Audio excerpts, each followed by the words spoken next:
yerden düşürüp başlayın. Neyse yer sayda adamların işleyen yeri. Yerice sayda yerice gidiyor parkın yok orta angli.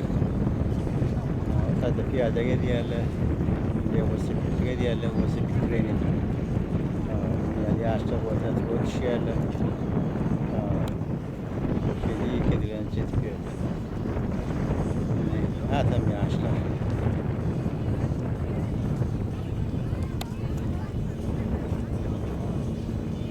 Çok yaşlar var yani. Sayda da bir de yaşlar var. Berde de tuvaçiyerle berde köpçüğümüzde. Şunun için görüyorum der yani. İnşallah o tarzda belirli var. Hayse şehirlere gidiyor, hayse vilayete gidiyor. Şöyle belirlerine metiktirler. Bu kuşa kadar oradan çok kuşun düşüreyim. Hocana uzak yaş, balık gidiyor yani de hayvan çık. Koreyan kaçanak, adam yegmeden, dolaşmadan hiç kaçmıyor. Ne? Arası hava. Ne tarafına geleceğin giyin der ya.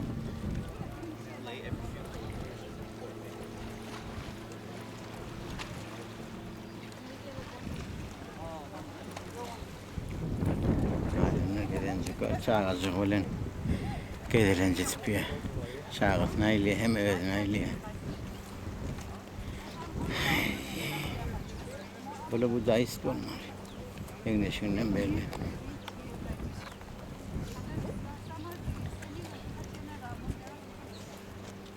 ay her değiller baştaydı ay din gerek var ay her değiller var uyuyanlar ama uyumayanlar ama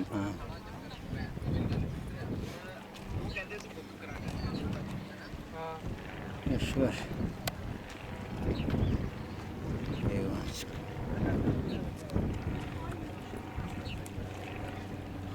geldi geldi tuvalete çişerdi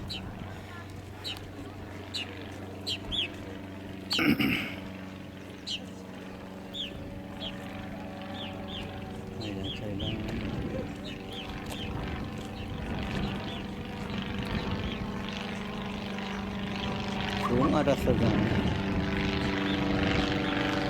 neresi verdi görmek için de şu evet aşağıya Kanada ayrılantıdır. Şimdi Kanada adam var. Ama işlemeyem olmalı. Böyle yani nihayet çok var yani adam sade gelirin ayıptır. 4551 kilometre diye. Nasıl konuluk? Otayların kağıt anlar yaşattılar, işte çağlar. Çağlar dem yaşlardı. On Halifax için 1269 kilometre. Ayı dedi ayıptır. Halifax'a gidecek olan ayı da gitmeli. Halifax yani başka bir şehir, başka vilayette yani Titanic var. Şu deryanın üstünde aylanlı, Daşa'daki. Şu Halifax'a şu. Şu Anıver'de atlara Halifax'ın müzeyini saklanıyor. İşte edilen düşüreyim. Zaman yok.